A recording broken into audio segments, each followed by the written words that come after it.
देशाला स्वातंत्र्य मिळवून देण्यासाठी ज्यांनी ज्यांनी बलिदान दिले त्यांचे स्मरण आपण करत राहिले पाहिजे असे प्रतिपादन आमदार प्रशांत ठाकूर यांनी कामोठ्यामध्ये स्वातंत्र्य दिनाच्या कार्यक्रमावेळी केले। तसेच विद्यार्थ्यांच्या विकासासाठी शाळेतील शिक्षण पूर्ण झाल्यानंतरही शाळा आणि शाळेचे मॅनेजमेंट पालकांना सर्वतोपरी सहकार्य करणार असल्याची ग्वाही दिली। देशाचा 78वा स्वातंत्र्य दिन गुरुवारी मोठ्या उत्साहात साजरा झाला। या निमित्त कामोठेमधील रयत शिक्षण संस्थेच्या लोकनेते Ramsheth Thakur English medium school आणि ज्युनियर कॉलेजमध्ये ध्वजारोहणाचा कार्यक्रम आयोजित करण्यात आला होता। यावेळी विद्यालयाचे चेअरमन तथा पनवेलचे आमदार प्रशांत ठाकूर यांच्या हस्ते ध्वजारोहण करून राष्ट्रध्वजाला सलामी दिली। यानंतर विद्यालयात झालेल्या कार्यक्रमात आमदार प्रशांत ठाकूर यांच्या हस्ते विविध स्पर्धांमध्ये यश प्राप्त केलेल्या आणि स्कॉलरशिप मिळवलेल्या विद्यार्थ्यांचा गुणगौरव करण्यात आला। तसेच विद्यालयाच्या मॅगझिनचे अनावरण त्यांच्या हस्ते करण्यात आले। यावेळी पनवेल महापालिकेचे माजी नगरसेवक डॉक्टर अरुणकुमार भगत, विकास घरत, भाजप ओबीसी सेलचे जिल्हाध्यक्ष राजेश गायकर, प्रदीप भगत, आशा भगत, मुख्याध्यापिका स्वप्नाली म्हात्रे, अविनाश कुलकर्णी, रयत शिक्षण संस्थेचे PRO बाळासाहेब कारंडे यांच्यासह शिक्षक आणि विद्यार्थी उपस्थित होते।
I would like to congratulate all of you, those who have worked hard for achieving different sort of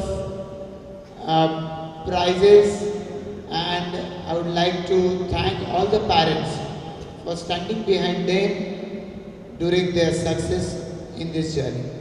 मैं आप सभी को 78वीं स्वतंत्रता दिन के अवसर पर बहुत बहुत शुभकामनाएं देना चाहता हूं और मुझे पूरा विश्वास है कि अपने मन में आप सभी आज के दिन अपने देश के प्रति और अपने परिवार के भविष्य के प्रति बहुत ही उमंग और आशा से भरे हुए हैं। ये दिन हम सभी को अपने देश के लिए सम्मान और उसी के साथ साथ दिल में प्यार भरा जज्बा देशवासियों के लिए रखने को प्रेरित करता है। और मुझे पूरा विश्वास है कि सिर्फ 15 अगस्त ये हमारे देश को आगे बढ़ाने के लिए हमें प्रेरित नहीं करता, उसके साथ साथ पूरा साल 365 दिन हम इस देश को और तेजी के साथ में हमारे परिवार को और शान के साथ में आगे बढ़ते हुए देखना चाहते हैं। और इसके लिए हम अपने आप को तैयार कर रहे हैं, हम हमारी फ्यूचर जनरेशन को तैयार कर रहे हैं। मैं आप सभी को फिर एक बार धन्यवाद देना चाहता हूँ कि आप सभी के योगदान से आज हमारा स्कूल बहुत क्षेत्रों में आगे जा रहा है, बहुत क्षेत्रों में अपने आप को स्टेट के लेवल पर या स्टेट के आगे के लेवल पर परफॉर्म करता हुआ पा रहा है। और इसमें स्कूल के प्रिंसिपल, स्कूल के टीचर्स, उनके साथ साथ इन बच्चों के योगदान में आप सभी का भी योगदान है, पीटीए का भी योगदान है। मैं आप सभी को इसके लिए बहुत बहुत धन्यवाद देना चाहता हूँ। हम सभी यहाँ पर हमारे देश के गौरव गान को सुन रहे थे और ये गौरव गान सुनते सुनते हमने सुना कोटि कोटि कंठों ने गाया माँ का गौरव गान है। तो ये कोटि कोटि कंठ यानी आज 140 करोड़ का हमारा देश बन चुका है। 140 करोड़ के ऊपर हमारी आबादी अब पहुंच चुकी है। हम इस वक्त देश में, दुनिया में सबसे ज़्यादा आबादी वाला देश कहलाए जाते हैं। तो क्या इसके लिए हमें चिंता करनी चाहिए या हमारी इस धरोहर पर हमें गौरव करना चाहिए, गर्व करना चाहिए, क्योंकि यही हमारी जनसंख्या आज दुनिया में हर क्षेत्र में आगे बढ़ने के लिए बेताब है। हम देख रहे हैं कि दुनिया में सबसे तेजी से बढ़ने वाली अर्थव्यवस्था भारत की है। दुनिया में 5वें नंबर की अर्थव्यवस्था आज भारत की बन चुकी है। चाहे डेयरी का रिफॉर्म्स की बात करें या हर क्षेत्र में हम रिफॉर्म्स को देख रहे हैं, जिसका वर्णन यहाँ पर हमारे स्कूल के ही बच्चों ने यहाँ पर करके दिखाया।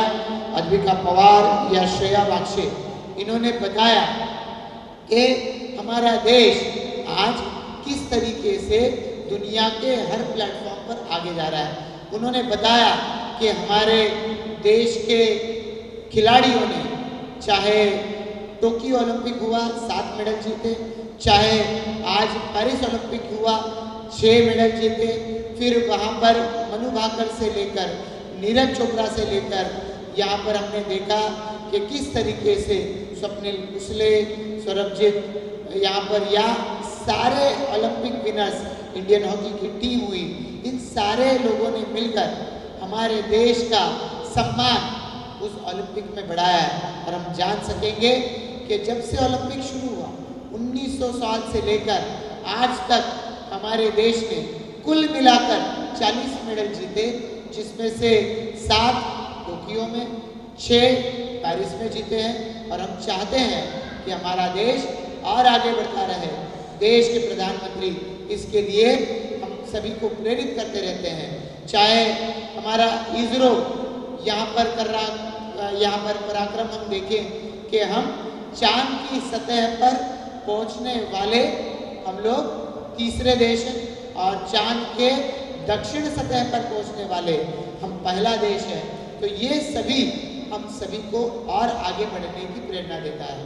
पर हम आगे बढ़ने के लिए जब कदम बढ़ाते हैं तो कहीं भी ये ना हो कि हमारा कदम आगे है, हमारा ध्यान आगे है और हमें आगे बढ़ाने के लिए जिन्होंने प्रेरित किया, जो प्लेटफॉर्म हमें मिला है, जिन्होंने वो प्लेटफॉर्म सजाया, उनका बलिदान कहीं भी ना भूले। तो यही हमारे गीत में भी हमने गाया और हमने देखा कि अपने स्पीच में हमने कहा कि महात्मा गांधी राष्ट्रपिता थे, उनका बलिदान है, सुभाष चंद्र बोस उनका बलिदान है, स्वतंत्र वीर विनायक दामोदर सावरकर उनका बलिदान है। तो हम ये बलिदान कहीं भी ना भूले, क्योंकि हम हमारे इर्द गिर्द देखते हैं जो देश के लिए जिन्होंने अपना बलिदान दिया उनको भूले तो क्या होता है। हमने देखा बांग्लादेश की तरफ हम देख रहे हैं कि बांग्लादेश 1947 में स्वतंत्रता नहीं पाई, बांग्लादेश 1947 में नहीं बना, पर जब बना तब उस वक्त बनने के लिए जिन्होंने प्रयास किया, अपने पूर्वी देश पाकिस्तान, यानी उस वक्त वो था पश्चिम पाकिस्तान और बांग्लादेश था पूर्व पाकिस्तान, तो पूर्व पाकिस्तान पर पश्चिम पाकिस्तान जो वहाँ पर आतंक फैला रहा था, वहाँ पर तरह तरह के अत्याचार हो रहे थे, उनके खिलाफ खड़े होकर जिन्होंने स्वतंत्रता की गुहार लगाई, शेख मुजीबुर रहमान, आज उनके पुतले वहाँ पर तोड़े जाते हैं। 1 साल तक प्रधानमंत्री रहे, वो नहीं बहुत सालों तक प्रधानमंत्री रहे, क्योंकि उनको मारा गया उस देश की मिलिट्री के माध्यम से।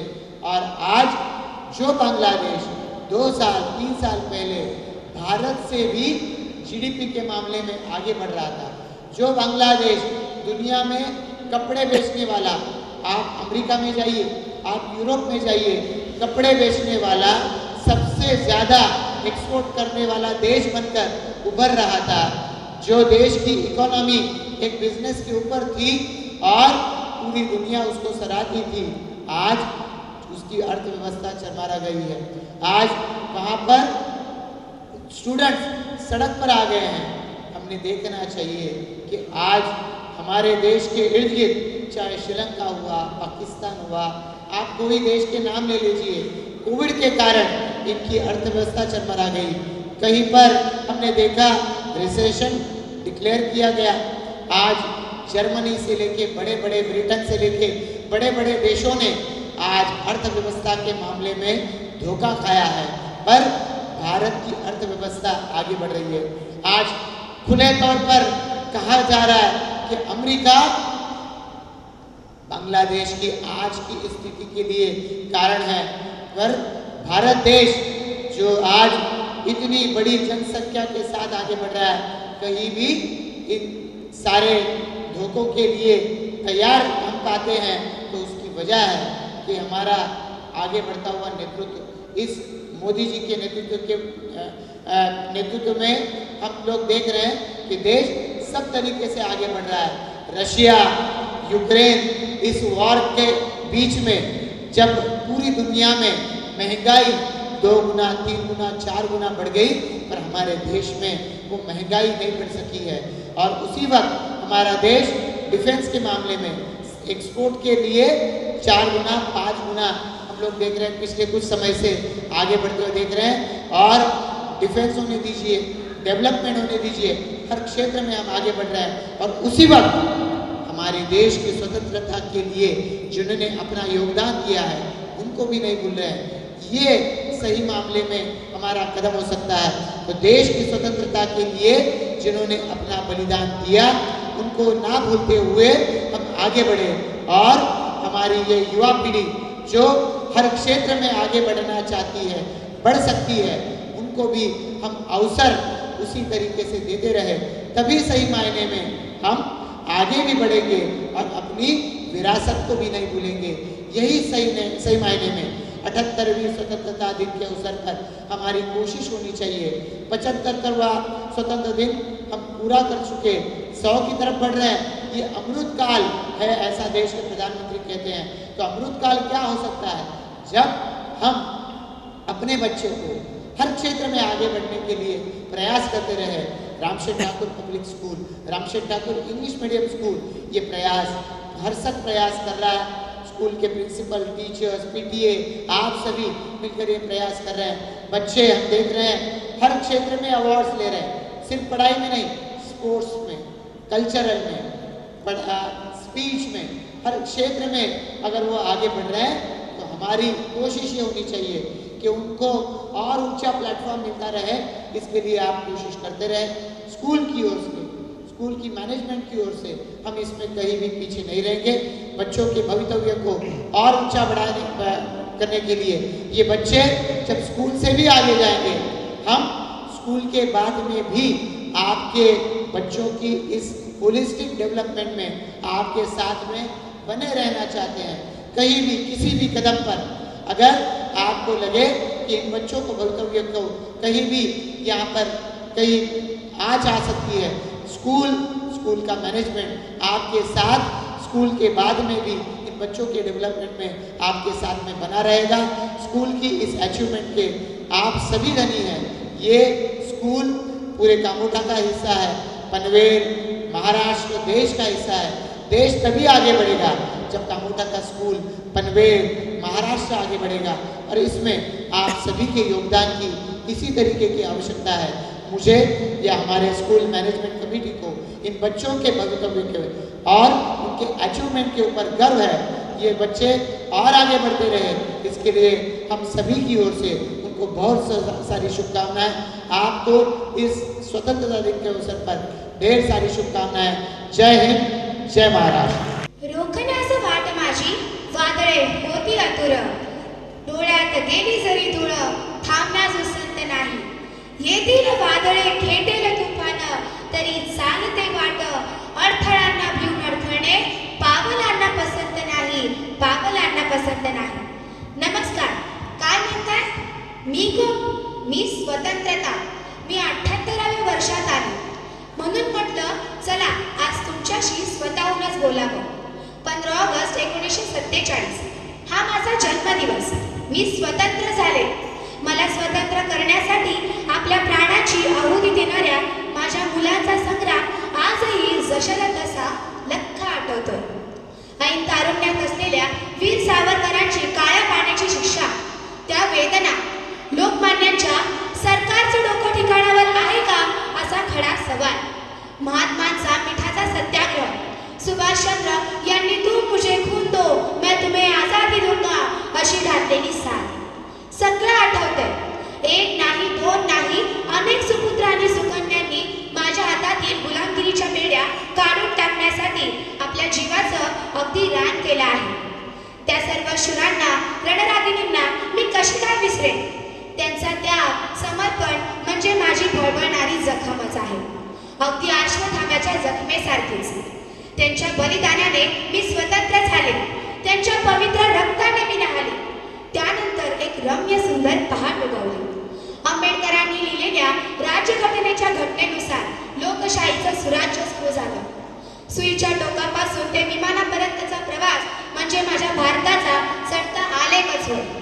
खेळ, क्रीडा, कला, संगीत, विज्ञान अशा बऱ्याच क्षेत्रांमध्ये उत्तुंग भरारी घेतली आहे माझ्या भारताने। सर्वांना माझी कळकळीची विनंती आहे, जसे तुम्ही तुमच्या लोकशाहीतल्या स्वतःच्या हक्कांची मागणी करता, त्याचप्रमाणे आपली कर्तव्यही बजावा बरं का। तुम्हाला मतदानाचा अधिकार आहे, तो वापराच, पण त्याचबरोबर स्वच्छता राखणे, पर्यावरण राखणे, कायदे पाळणे, पोलिसांची, नागरिकांची मदत करणे ही आपलीच कर्तव्य आहे। ही सगळी आपलीच कामे आहेत। आपण असं समजून करूयात की आपला हा भारत देश कोणा दुसऱ्याचा नसून आपलं स्वतःचंच घर आहे। आज मला तुम्हा सगळ्यांकडून एक वचनही हवं आहे। भारतीय नागरिक म्हणून आपल्या या भारत देशाचा अजून चांगला विकास करा। देशात कायदा सुव्यवस्था पाळा, सर्वांना शिक्षण मिळेल याची तरतूद करा, गड किल्ले यांची निगा राखा, शेतकरी, सैनिक यांचा सन्मान करा, म्हणजे मग आपला भारत देश नक्की सुजलाम सुफलाम होईल, यात काही शंकाच नाही। न भूतो न भविष्यती असा इतिहास असणाऱ्या माझ्या भारतीयांच्या पराक्रमापासून ते चंद्रयान 3 पर्यंतचा प्रवास म्हणजे माझा भारत। शेतीप्रधान देश म्हणून शेतात सोनं पिकवणाऱ्या शेतकऱ्यांपासून ते सीमेवर सर्जिकल स्ट्राईक करणाऱ्या वीर जवानांपर्यंतचा प्रवास म्हणजे माझा भारत। स्त्री शिक्षणासाठी शेणगोळे खाणाऱ्या सावित्रीबाईंच्या लढ्यापासून ते भरारी घेऊन बसमधील महिला कंडक्टर पर्यंतचा प्रवास म्हणजे माझा भारत। अशा माझ्या या भारताबद्दल मी जर बोलत बसले तर दिवस सुद्धा कमी पडेल, म्हणून आता मी निघते। अरे पण हो, जाता जाता मनू भाकर नीरज चोप्रा आणि अमर शेरावत या माझ्या ऑलिम्पिकमधल्या विजेत्यांचे मी मनापासून अभिनंदन करते आणि इतकेच म्हणते, न पूछो जमाने से क्या हमारी पहचान है, न पूछो जमाने से क्या हमारी पहचान है, हमारी पहचान तो बस इतनी है कि हम हिंदुस्तानी है, हमारी पहचान तो बस इतनी है कि हम हिंदुस्तानी है, हम हिंदुस्तानी है। जय हिंद, जय भारत।